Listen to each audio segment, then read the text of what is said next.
అందరికీ నమస్తే. ప్రభుత్వ పథకాలు, పేదలకు ఇవ్వాల్సినటువంటి పథకాలు, మధ్యతరగతి ప్రజలకు ఇవ్వాల్సినటువంటి పథకాలు ఇవాళ ఎక్కడికి చేరుతా ఉన్నాయి అనేది ప్రధానంగా చర్చ జరుగుతూ ఉంది. అటు సోషల్ మీడియాలో కానీ, ఆన్లైన్లో కానీ, ఆఫ్లైన్లో కానీ, మౌత్ టు మౌత్ అసలు ఏం మాట్లాడుకుంటా ఉన్నారు ప్రజలు ప్రస్తుతం. గతంలో ఉన్నటువంటి బీఆర్ఎస్ పార్టీ కానీ 2014 నుంచి దాదాపుగా 2023 చివరి వరకు అధికారాన్ని పరిపాలించినటువంటి బీఆర్ఎస్ పార్టీ కూడా సేమ్ ప్రభుత్వ పథకాలన్నీ కూడా పార్టీ టవల్ ఎవరు వేసుకొని పార్టీకి ఆ నాయకుడికి జై కొడితే మాత్రమే పథకాలు వచ్చినాయా?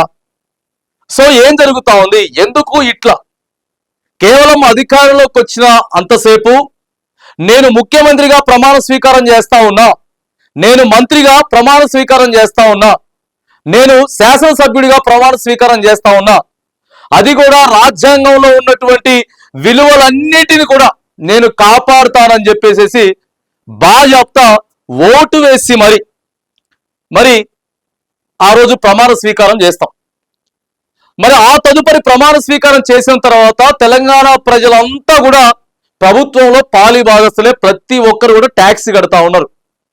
పథకాలు ఇచ్చేటటువంటి విషయంలో కేవలం ఆ నియోజకవర్గంలో ఆ పార్టీ కార్యకర్తలకి, ఆ పార్టీ నాయకులకు సంబంధించిన వాళ్ళకి మాత్రమే ఎందుకు పథకాలు వస్తా ఉన్నాయి? ఏదైనా చూసుకున్నట్లయితే ఒక పథకం ఉంది. So Kalyana Lakshmi, for example Kalyana Lakshmi అనేది ప్రతి ఒక్కరికి ఇవ్వాల్సిందే. అది బీజేపీ అయినా పెళ్లి జరిగిందా, లేకపోతే కాంగ్రెస్ ఆడబిడ్డ పెళ్లి జరిగిందా, బీఆర్ఎస్ ఆడబిడ్డ పెళ్లి జరిగిందా, బీజేపీ ఆడబిడ్డ పెళ్లి జరిగిందా, లేకపోతే కమ్యూనిస్టుల పార్టీ నాయకులకు సంబంధించినటువంటి ఆడబిడ్డల పెళ్లిలు జరిగినాయి అనేది అది పెద్దగా పరిగణలోకి తీసుకోరు. ఖచ్చితంగా అది ఓవరాల్ గా రావాల్సినటువంటి పథకమే. ఫర్ ఎగ్జాంపుల్ కళ్యాణ లక్ష్మి ప్రతి ఒక్కరికి రావాల్సిందే. గతంలో ఎప్పుడైతే మరి ఓవరాల్ గా మాట్లాడుతున్నాం, ఏ పార్టీకి సంబంధించో, ఏ పార్టీకి ఫేవర్ గానో, లేకపోతే ఏ నాయకుడికో ఫేవర్ గానో మాట్లాడుతున్నాం. కానీ ఇక్కడ మీరు చూస్తున్నటువంటి తమ్నైల్ ఏదైతే ఉందో ఆ తమ్నైల్ మాత్రానికి బట్టి విక్రమార్క గారి ఫోటో, రేవంత్ రెడ్డి గారి ఫోటో, 6 గ్యారెంటీలు ఎందుకు పెట్టినమో అంటే ప్రస్తుతం అధికారంలో ఉన్నారు కాబట్టి, సో అధికారంలో పార్టీ ఉంది కాబట్టి పెట్టినాం.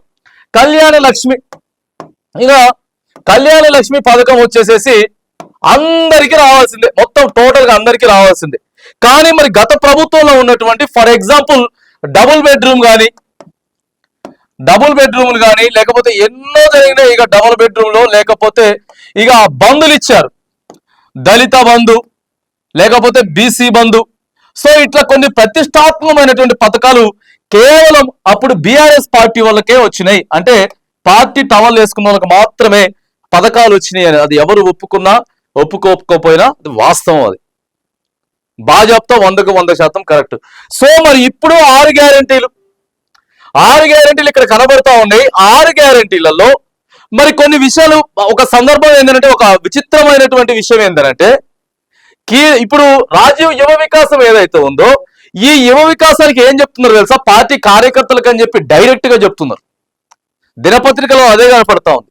గతంలో బీఆర్ఎస్ పార్టీ ఉన్నప్పుడు కానీ ఎక్కడా కూడా అధికారులే ఫైనల్ చేయాలి, జిల్లా కలెక్టర్ ఫైనల్ చేయాలి, ఎంపీడీఓ ఫైనల్ చేయాలి అని చెప్పారు. కానీ ఇంటర్నల్ గా చాలా జరిగాయి. బీఆర్ఎస్ పార్టీ కార్యకర్తలకే రాసుకుంటా పోయిన పేర్లు, సో వాళ్ళకే వచ్చినాయి. అందుకే ఇలా బీఆర్ఎస్ ప్రతిపక్షంలో కూర్చున్నది కొన్ని విషయాలు తప్పిదాలు చేయడం వల్ల. రైట్, అది కరెక్టే. కానీ ఇక్కడ ఇప్పుడు మరి మేము మార్పు తీసుకొస్తాం, మాది ప్రజాపాలన, మాది ఇందిరమ్మ రాజ్యం అని చెప్పి రాజీవ్ యువ వికాసం కింద పేరుట అందరూ నిరుద్యోగులే. కేవలం కాంగ్రెస్ పార్టీలో ఉన్నటువంటి కార్యకర్తలు, నాయకులే నిరుద్యోగులు కాదు. బీఆర్ఎస్ పార్టీలో నిరుద్యోగులు ఉన్నారు, కమ్యూనిస్టులు ఉన్నారు, బీజేపీలు ఉన్నారు. కానీ మరి పార్టీ కార్యకర్తలకే అనేటటువంటి అంశాన్ని మళ్ళీ వెలుగుదిన పత్రికలో మనం చూసాం. పార్టీ కార్యకర్తలకి ప్రియారిటీ ఇవ్వాలని కాదు, ఇక వాళ్ళు కూడా అన్ని కూడా మరి ఇచ్చుకుంటూ పోతే ఏంటి పరిస్థితి?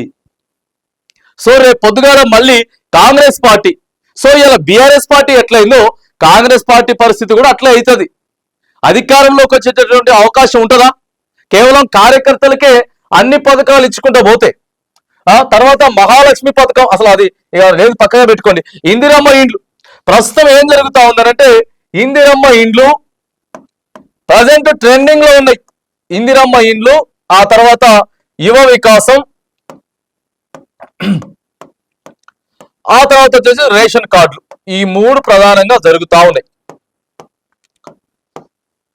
ఎప్పుడైతే నువ్వు న్యూట్రల్ గా ఆలోచన చేసి ప్రజెంట్ ఒక గ్రామం ఉంది అనంటే ఆ గ్రామంలో ఖచ్చితంగా నువ్వు ఎప్పుడైతే ఒక 100 అర్హుల్ని గుర్తిస్తా ఉన్నావో 100 అర్హులలో కనీసం 55 మందిని ఇటు ఒక 45 మందిని నీ కార్యకర్తలకు ఇచ్చుకుంటే ఇచ్చుకో, డోంట్ వర్రీ. 45 మందికి బాజాప్తా ఇచ్చుకుంటారు. ఎప్పుడైతే నువ్వు 55 మందిలో దాదాపుగా బీఆర్ఎస్ వాళ్ళని, బీజేపీ వాళ్ళని, తర్వాత కమ్యూనిస్టులని, ఆ తర్వాత అసలు పార్టీలతో సంబంధం లేకుండా ఉండేట న్యూట్రల్ పీపుల్ని ఎప్పుడైతే నువ్వు సెలెక్ట్ చేయగలుగుతావో సో అప్పుడే నువ్వు నెక్స్ట్ అధికారంలోకి వచ్చేటటువంటి ఆస్కారం ఉంటుంది. ఆ ఎమ్మెల్యే గెలిచేటటువంటి ఆస్కారం ఉంటుంది. 45 మందికి నీ కార్యకర్తలకు ఇచ్చుకో. అంతేగాని ఒక గ్రామంలో 100 మందిని నువ్వు సెలెక్ట్ చేయాలి అని అంటే, లేకపోతే ఒక మండలంలో నువ్వు 100 మందిని సెలెక్ట్ చేయాలంటే 90 మందిని కేవలం నీ పార్టీ కార్యకర్తలకే రాసుకొని 10 మందికి మాత్రానికి బీఆర్ఎస్, బీజేపీ, కమ్యూనిస్టులు, ఆ తర్వాత వచ్చేసేసి న్యూట్రల్ పర్సన్స్ కి ఇస్తానంటే ఏం జరుగుతుంది? రేపు పొద్దుగాల ఈ 90 మంది నీకు ఓట్లు వేస్తా, నీకు ఆ 90 మందిని వేస్తే నీకు వేయొచ్చు కాక, కానీ ఎక్కువ నీ కార్యకర్తల కంటే ఈ 10% మంది ఓట్లే ఎక్కువ ఉంటాయి. అది గమనించాలను. నీ పార్టీ కార్యకర్తల ఓట్లు 90కి 900 ఉండొచ్చామో కానీ ఈడ 10కి మాత్రానికి 10,000 ఓట్లుంటాయి.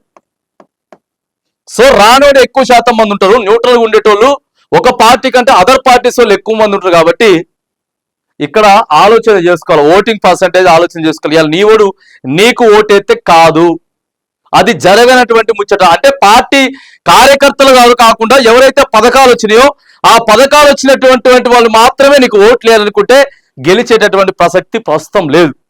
ప్రతి ఒక్కటి కూడా ప్రజలు అబ్జర్వేషన్ చేస్తా ఉన్నారు. పథకాలు ఎవరికి వస్తా ఉన్నాయి, ఏ నాయకుడు ఎవరి పేరు రాస్తా ఉన్నాడు, ఎవరికి వస్తా ఉన్నది అనేది రాష్ట్ర వ్యాప్తంగా కూడా చర్చ జరుగుతూ ఉంది. నీకు రేషన్ కార్డులు కానీ, ఇందిరమ్మ ఇండ్లు కానీ, ఇప్పటికే మొన్న గ్రామ సభలలో ఎంత పంచాయతీలైనాయి, కేవలం వాళ్ళ కార్యకర్తలకే రాసిండ్రు అండి.